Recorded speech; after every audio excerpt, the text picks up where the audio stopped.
बारिश बहुत ज़्यादा हो रही है आज और छुट्टी भी है, संडे है। कुछ टीचर्स आसपास वाले अपने घर गए हुए हैं, तो मैंने सोचा मैं ये खुद ही वीडियो बना लेता हूँ। कल से इंटरनेट भी नहीं था, इनका कोई टावर उसमें खराबी आ गई थी, रिपेयर कर रहे थे, अभी-अभी ठीक हुआ, क्योंकि अपलोडिंग में प्रॉब्लम आती है। तो एक किसी ने पूछा था कमेंट में कि एंग्जाइटी बहुत होती है, एंग्जाइटी, घबराहट, उसका कुछ कारण हो या ना हो। और ये मेरे ख्याल से सभी का अनुभव होगा, कभी ना कभी ज़िंदगी में ऐसा फेज़ आया होगा, चाहे आप कितने भी स्ट्रॉन्ग हों अभी, कि जब घबराहट होती है, अब क्या होगा, कैसे होगा, और फिर ये आदत बन जाती है। घबराहट अगर आपकी आदत बन जाए, तो सब ठीक-ठाक चल रहा है, सब बहुत बढ़िया है। लेकिन व्याकुलता है, किसी तरह का डर है अंदर ही अंदर, और तो उस स्थिति में आप जी रहे हैं, खुल के एकदम खुश होके कि भाई सब ठीक है, ऐसी फीलिंग नहीं आती। तो ऐसी फीलिंग नहीं आएगी, तो इंसान तो बुझा-बुझा, डरा-डरा, और फिर कोई अच्छी घटना हुई, कोई अच्छी न्यूज़ हुई, तो वो थोड़ा बहुत ही खुशी देगी, और फिर वो जो आदत है एंग्ज़ायटी की, वो फिर हावी हो जाएगी आपके ऊपर। तो मैं भी इससे गुज़रा काफ़ी कुछ साल, जब मैं गाँव छोड़ के गया शहर में पढ़ाई करने। अब पता नहीं क्या-क्या फैक्टर्स थे, लेकिन अचानक मीनिंग खत्म हो गया। ज़िंदगी में क्या है ऐसा जो मीनिंगफुल है, अब कुछ नज़र ही ना आए। पढ़ाई-लिखाई मुझे सबसे बेकार लगे, उसका कंटेंट भी, और ये आइडिया भी कि इसको रट-रट के और फिर परीक्षा में लिखो और तब नंबर मिलेंगे, और तब नौकरी नौकरी मैं करना नहीं चाहता था। तो मैंने कहा यार मैं क्या करूँ? और कोई दिशा मिली नहीं। इधर स्वास्थ्य गड़बड़ाने लगा, क्योंकि कोई दोस्त भी नहीं था। अ, तो धीरे-धीरे खैर वो लंबी कहानी है। एक मेरे दोस्त ने 30 से ज़्यादा वीडियोज़ बनाए हैं मेरी ज़िंदगी पर, लाइफ़ स्टोरी, पार्ट 1, पार्ट 2, 30 तक। वो देख लेना आप, किसी को इंटरेस्ट हो तो।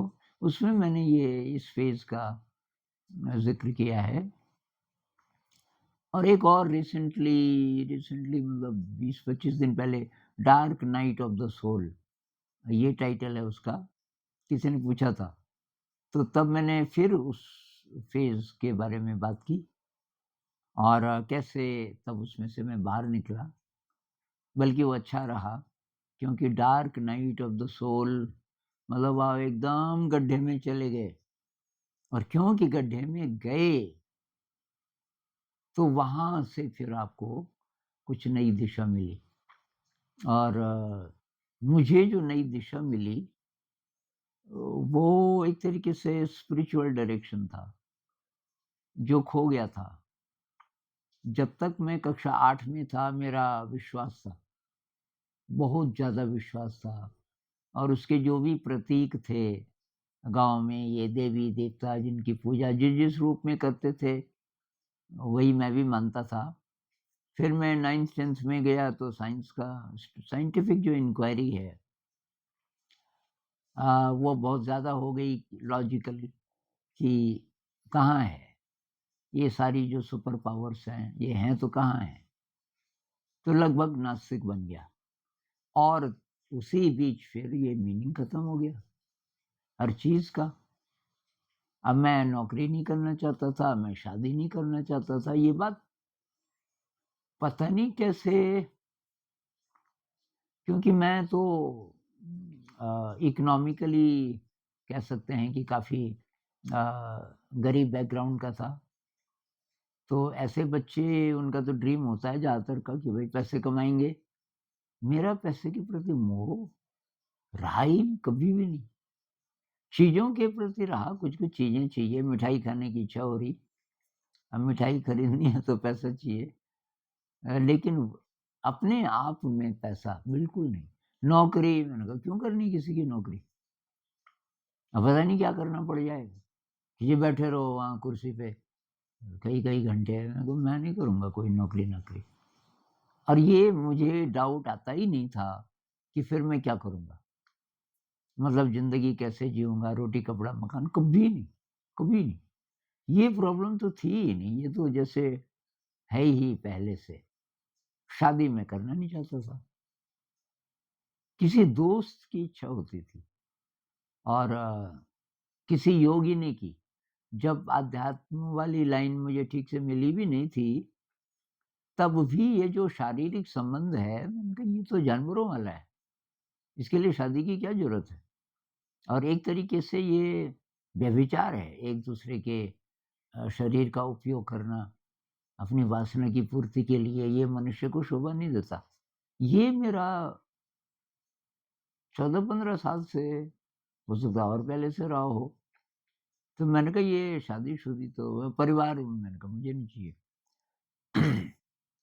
ये था कि ज़्यादा इच्छा होगी तो मैं गोद ले लूँगा कुछ बच्चों को, कुछ बच्चों की देखभाल करके और उनके लिए कुछ करूँगा। ऐसा आता था बीच-बीच में, मैंने कहा अब होगा तो होगा। लेकिन कोई फ़िक्स्ड मेरा गोल ज़िंदगी में रहा नहीं। तो कैसे करके वो एंग्ज़ायटी के फ़ेज़ से मैं बाहर आया, तो मैं बीमार था बहुत ज़्यादा। मैं अपनी टाँगों पे खड़ा नहीं हो पाता था। एक फ़ेज़ ऐसा आया कुछ महीने।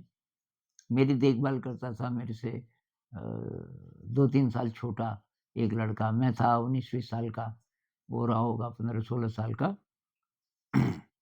और तो वो मुझे उठा के ले जाता था बाथरूम या कहीं भी।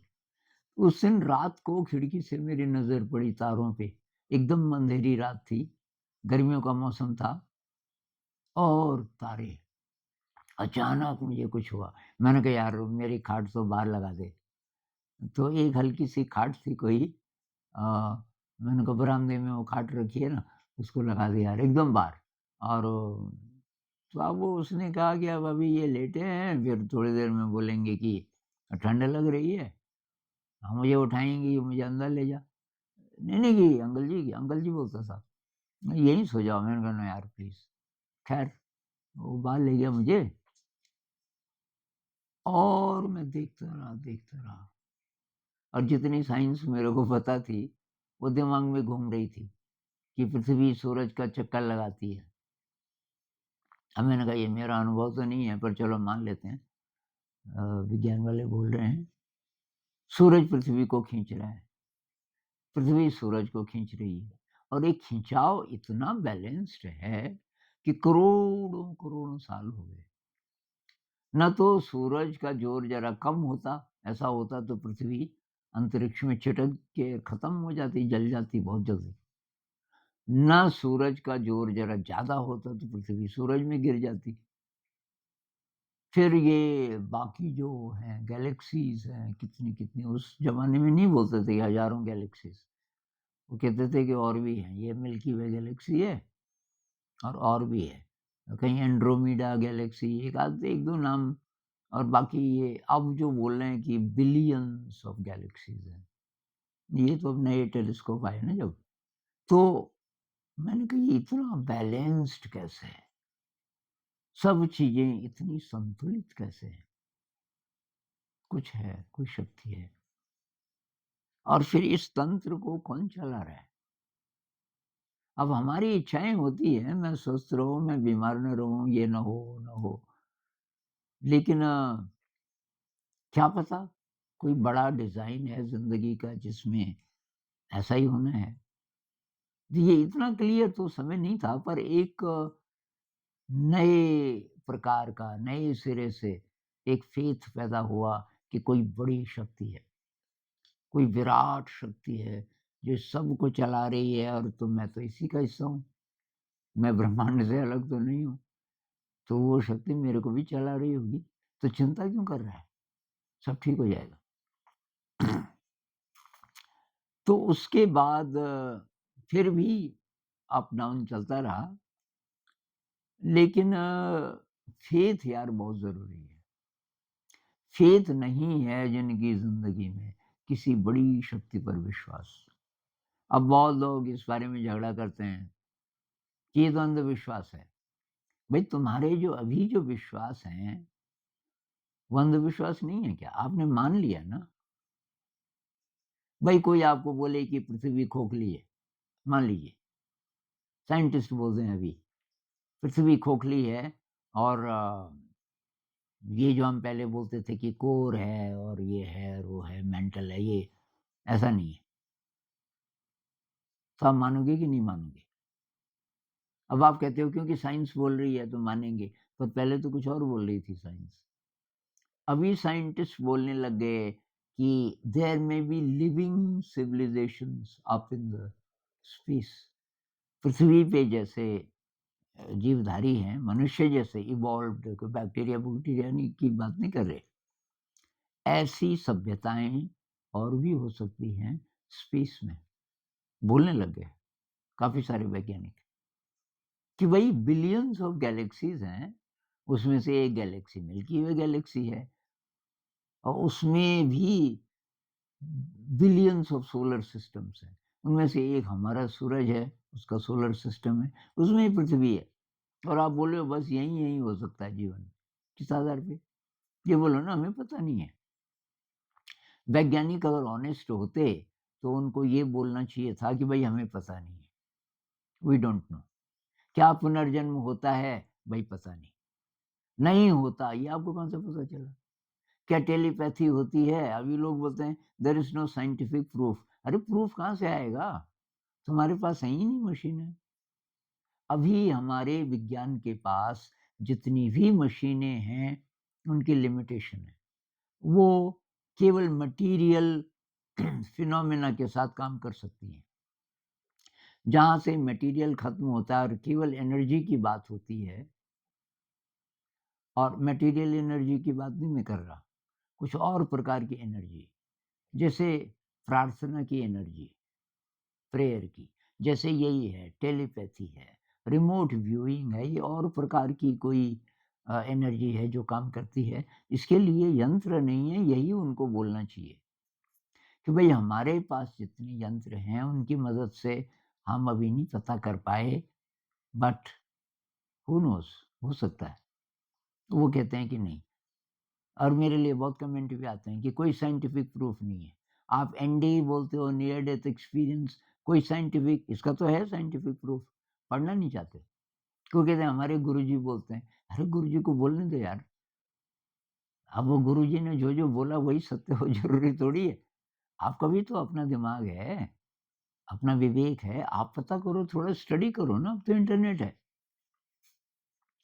हमारे ज़माने में तो थे ही नहीं रिसोर्सेस, अब कहाँ से कोई किसी किताब में होगा भी लिखा हुआ, कहाँ से ढूँढे उस किताब को? अभी तो इंटरनेट है ना, आप पता करो एनडी क्या चीज़ है, इस पे क्या रिसर्च हुई है पिछले 40 सालों से। कुछ लोग लूसिड ड्रीम पे भी बोल देते हैं। अब जिनका तो अनुभव हो गया, वो तो अपने अनुभव लिखते हैं बहुत गदगद होके कि ये लूसिड ड्रीम कमाल की चीज़ है। अब एनडी का तो अनुभव हमें हो नहीं सकता कि हम साफ बोलें कि कुछ देर के लिए मैं मर जाऊँ और फिर ज़िंदा हो जाऊँ, वो ऐसी चीज़ है। तो उसमें हमें अ, जिन साइंटिस्ट ने प्रूव कर दिया, उनको पढ़ना पड़ेगा। और ये फेथ अगर आपके अंदर पैदा हो जाए कि यार कोई शक्ति है जो लाई इस जगत में, आपको चिंता काहे की है? कल तो मरना है। भई ज़िंदगी तो बहुत छोटी है ना, तो क्या है इसका सार? क्या हम ऐसे ऐसे ही पैदा हुए कि बस ऐसे ही जिएँगे कि रोटी, कपड़ा, मकान, प्लेज़र और ये मटेरियल सिक्योरिटी, ये इंतज़ाम कर लें, इसके लिए चाहे कुछ भी करना पड़े। अब जॉब जॉब ऐसी है कि पैसा ज़्यादा मिल रहा है, मर-मर के कर रहे हैं लेकिन पैसा बहुत ज़्यादा है। वे कितने दिन? आप पैसा जमा करेंगे, उससे मकान बनाएँगे, उससे गाड़ी लेंगे, कितने दिन? इसलिए डेथ की पहले सोच लो कि उसके बाद डेथ आएगी, यहाँ से शुरू करो। डेथ आएगी, सब छूट जाएगा, कोई साथ नहीं चलेगा। ये दुःख की बात नहीं है। संत लोग कहते हैं ना, मेरो मेरो सभी कहत हैं, क्या दारा क्या मीत, दारा मतलब पत्नी, मीत मतलब मित्र। जब तक आप ठीक-ठाक हैं, सब कहते हैं मेरा, मतलब प्यार जताते हैं। अंत समय कोई साथ चले ना, ये अचरज की रीत, जगत में झूठी देखी प्रीत। ये कैसा प्रेम है कि अंत समय जब सबसे ज़्यादा ज़रूरत है, एकदम व्याकुल है इंसान, पता नहीं कहाँ जा रहा है। जिसके जीवन में ध्यान नहीं है ना, तो वो तो अति व्याकुल होगा। कौन साथ जाता है उसमें? कोई नहीं, जा ही नहीं सकता। तो संत लोग ये क्यों कहते हैं? याद दिलाने के लिए कि भाई बहुत कम टाइम है और डरने की बात नहीं है, क्योंकि तुम्हारे अंदर है वो विराट शक्ति, उसका पता लगाना है। उसका पता लग जाए, बस अब ज़िंदगी एक डांस है। संत लोग कहते हैं ना, ज़िंदगी एक डांस है। एन्जॉय करो हर पल को। ये हम तभी कर पाएँगे जब डर खत्म हो जाएँगे। डर कैसे खत्म होंगे? अब उसके लिए आई डोंट नो ऐसी जगह पहुँच जाओ भाई। आई डोंट नो, जब तक आप ज़िद में रहोगे कि आई नो, साइंस ये बोल रही है, वो ये आपका ज्ञान तो है नहीं। तो इधर-उधर से कुछ इकट्ठा की हुई हैं चीज़ें, और क्योंकि आपके लो एनर्जी लेवल को सूट करता है कि भई कोई नहीं है, कोई ईश्वर नहीं है, कोई अल्लाह नहीं है, ये नहीं है, वो नहीं है। साइंस तो पढ़ लो, डेविड बोह्म तो साइंटिस्ट हैं, उनको पढ़ लो आप। डेविड बोह्म कहते हैं कि there is a holo movement, energy का मूवमेंट है और उसमें सब चीज़ें शामिल हैं, जिसको कि हमारे यहाँ बोलते थे कि ब्रह्म, सब कुछ ब्रह्म है। और अद्वैत, अद्वैत का मतलब 2 नहीं, ये उसका एक्सप्रेस्ड रूप है। डेविड बोह्म ये कहता है कि वो जो एनर्जी फ़ील्ड है, उसमें एक लहर उठती है और थोड़ा-सा क्रिस्टलाइज़ हो जाती है, वो ब्रह्मांड है। फिर वो लहर जब थोड़ी देर के बाद टूट जाती है, दोबारा उस एनर्जी फ़ील्ड में मिल जाती है। तब तक कोई और लहर, एक नया यूनिवर्स बन जाती है। यूनिवर्सेस बनते रहते हैं, ख़त्म होते रहते हैं, और ऐसा इंडियन फ़िलॉसफ़ी में भी है। तो वो भी तो साइंस है ना, लेटेस्ट साइंस वही है। अब ये क्वांटम फ़िज़िक्स वग़ैरह कह रहे हैं कि essentially there is no matter. जिसको हम मैटर बोलते थे उसकी परिभाषा अब गड़बड़ा गई।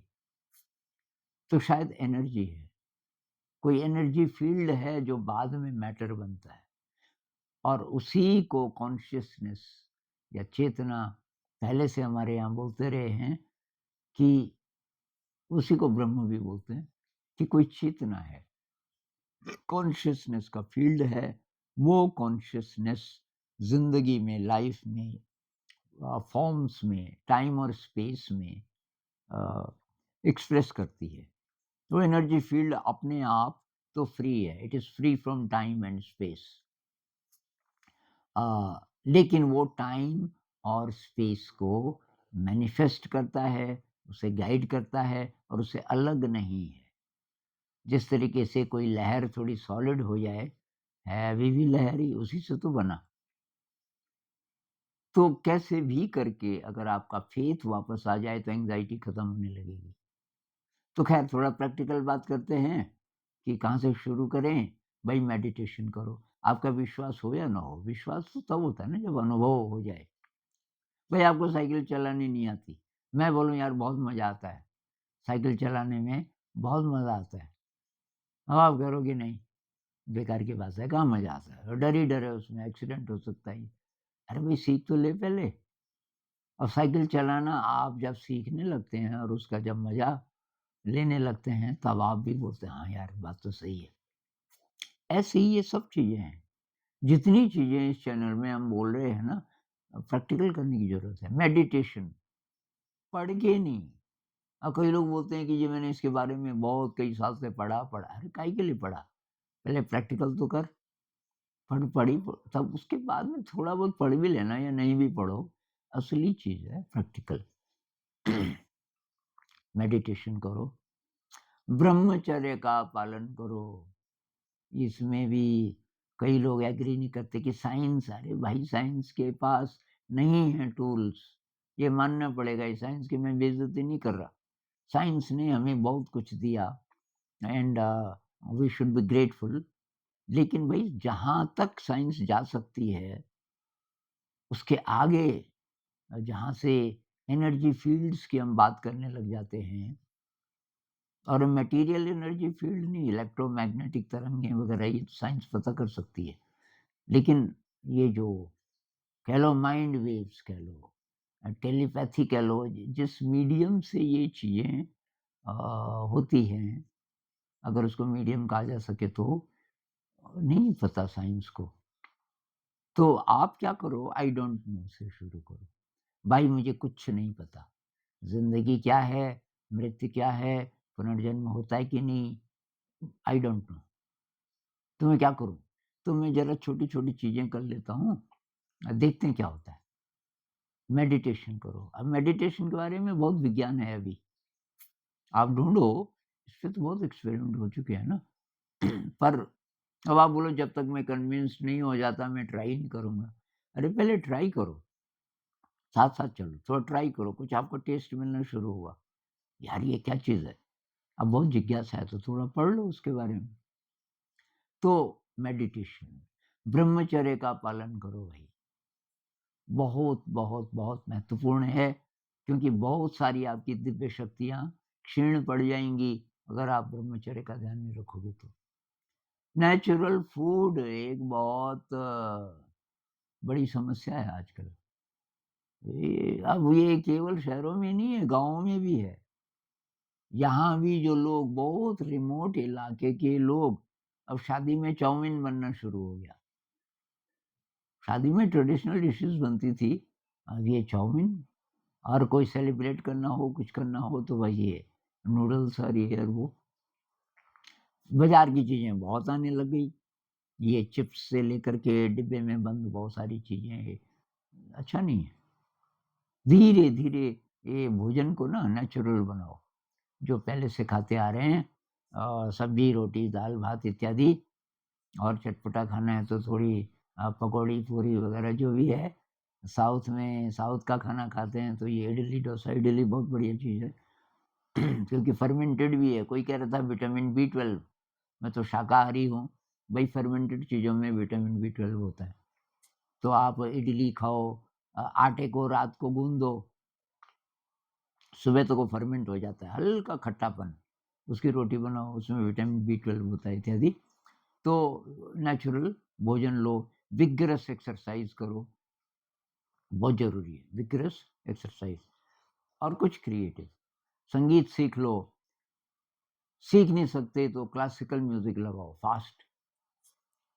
इंडियन क्लासिकल म्यूज़िक अगर आप भारत के हैं, अब वेस्टर्न म्यूज़िक सुना है बचपन से तो वो भी ठीक है, और उसके साथ थोड़ा डांस करो, बॉडी मूवमेंट्स करो, कुछ निस्वार्थ सेवा का काम करो, ग्रैटिट्यूड का अभ्यास करो, कृतज्ञता जो-जो है आपके जीवन में, तो भई अब नेचर कह लो, उसको सुपर पावर कह लो, कुछ भी कह लो, अल्लाह कह लो, ईश्वर कह लो, जो भी आपको सूट करे। और तो ग्रेटफुलनेस, मेरे पास जो है, आई एम ग्रेटफुल। तो इन चीज़ों का आप अभ्यास करोगे, एंग्ज़ायटी के लिए कहाँ जगह है। क्रिएटिविटी, ज़िंदगी को भाई क्रिएटिव बनाओ, और ये फ़ोन पे मत लगे रहो। फ़ोन पे उँगली घुमा रहे हो, काहे के लिए घुमा रहे हो? क्या है उसमें? तो एक तरफ तो आप फ़ोन चला रहे हो, कई मेरे लिए कमेंट्स ऐसे भी आते हैं कि गुरुजी लत पड़ गई, कई-कई घंटे फ़ोन पे, मैं क्या करूँ? भई लत तो तुमने डाली, अब मैं क्या करूँ? मैं ये बोल सकता हूँ कि भई मत इंडल्ज करो उसमें। सदुपयोग करो तो क्रिएटिव कुछ कर लो। फ़ोन का ख्याल ही नहीं आएगा आपको। म्यूज़िक सीखना शुरू कर दो, डांस करो, बच्चे की तरह बन जाओ, खुश। अज्ञानी बन जाओ, आई डोंट नो मैं अभी बोल ही रहा था, अज्ञानी। भाई आई डोंट नो ये जो बड़ी-बड़ी बातें हैं मुझे नहीं पता। मैं प्रैक्टिकल कर रहा हूँ, मेडिटेशन कर रहा हूँ, ग्रैटिट्यूड का अभ्यास कर रहा हूँ इत्यादि और मुझे जो अनुभव होगा तब मैं बताऊँगा भई मुझे ऐसा-ऐसा हुआ। विश्वास, तो कुछ-कुछ विश्वास तो करना पड़ेगा। आप सोते हो, भई सुबह तक मरते क्यों नहीं आप? साँस कौन चला रहा है आपकी? और सोया हुआ आदमी है, साँस साँस कौन ले रहा है भई? क्योंकि तुमको तो पता ही नहीं है ना तुम कहाँ हो, सपने में हमें थोड़ी पता होता है ये सपना है। अजीबो-गरीब चीज़ें हो रही हैं और हम एक्सेप्ट कर रहे हैं। क्योंकि हमारा जो कॉन्शियस ब्रेन है जिसको हम मैं बोलते हैं, कॉन्शियस ब्रेन को तो मैं बोलते हैं। आप भूल जाओ अगर अपनी यादें और अपना नाम और पता, मैं खत्म। तो ये बहुत अजीब बात है। ये मैं जो है ना बहुत ही ज़्यादा नाज़ुक है। हर रात मैं खत्म हो जाता है। तो सपने में कहाँ पता चलता है, ये सपना है। तो ये जो मैं है, इसको जानबूझकर एक तरफ रख देना है। जब इसकी ज़रूरत नहीं है, तो भाई आई डोंट नो और मैं पता करूँगा। बच्चे की यही तो अप्रोच है। बच्चा खेल रहा है दूर से, अब ढाई 3 साल का बच्चा है, तो वो खेल रहा है सब आपका पानी से, हवा से लाइट से और खुश है, क्योंकि वो जान रहा है इस जगत को। वही अप्रोच हमारी हो सकती है कि भई मैं अपने अनुभव से जानने की कोशिश करूँगा। जहाँ मैं अनुभव डायरेक्टली नहीं कर सकता, तब मैं पता छानबीन करूँगा तो किसी ने पता लगाया, क्या पता लगाया? तो कुछ-कुछ चीज़ें मेरी जो पकड़ में आएँगी, उससे मेरा विश्वास बढ़ेगा। कोई है यार, कोई बड़ी शक्ति है। एंग्ज़ायटी बिल्कुल नहीं, आज ही से शुरू कर दो। मेडिटेशन, विपस्सना मेडिटेशन मैं रिकमेंड करूँगा और आपको नहीं पता कि वो क्या है, तो कुछ दिन मैंने लाइव ये स गाइडेड मेडिटेशन सिखाया था। 20 से ज़रा ज़्यादा 20 प्लस वीडियोज़ हैं लाइव वाले और गाइडेड मेडिटेशन के कोई 10-12 मिनट का, कोई-कोई 40 मिनट तक भी हो सकता है। तो आप उनको थोड़ा सुनो और उनको सुन-सुन के जिसको नहीं पता आप ध्यान कर सकते हो। मेडिटेशन हो गया, अब बाकी जितनी चीज़ें मैंने गिनाई क्रिएटिविटी, ब्रह्मचर्य, नेचुरल फूड ग्रैटिट्यूड का अभ्यास, ये सब आप करोगे, आपकी ज़िंदगी में नए सिरे से बाहर आ जाएगी। एक शेर है ना, अब जो नहीं सुनते तो क्या करना? कोंपलें फिर फूट आई शाख पर, कहना उसे, मेहंदी हसन साहब ने गाई है ये। वो न समझा है न समझेगा, मगर कहना उसे। मुझे मालूम है बहुत सारे लोग इस बात को क्या पता ना समझें, बहुत सारे लेकिन समझेंगे भी। तो अच्छी खबर तो देनी है, कोंपलें फिर फूट आई, तो हमारी ज़िंदगी में दोबारा से बाहर आ सकती है। बसंत ऋतु आ सकती है। ये मत मानो कि अब ये नहीं है, वो नहीं है। आत्महत्या करने का मन करता है जी। ज़िंदगी में बहुत उदासी है। अरे ये सब खत्म हो सकता है, वो तो तुमने पकड़ा हुआ है।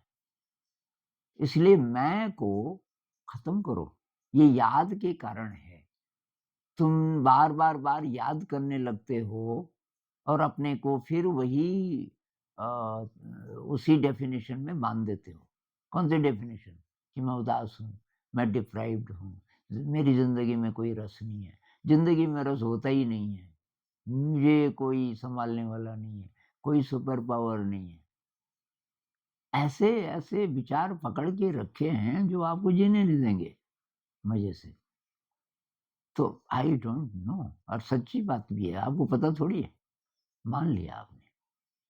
तो अब इसमें भई अमल अगर आप कर सको, तो ज़रूर जिस भाई ने पूछा तो वो तो कुछ चाहते हैं ना, तभी उन्होंने पूछा होगा। तो वही मैंने जो-जो सलाह दी प्लीज़ उस पे अगर आप काम करोगे, ज़रूर चेंज आएगा और हो सकता है कि 3-4 महीने बाद आपका ऐसा कमेंट आए कि भई गुरुजी मैंने वो चीज़ें की, वाक़ई मेरी ज़िंदगी बदल गई and I am happy now. तो फिर और बात करेंगे इस पे।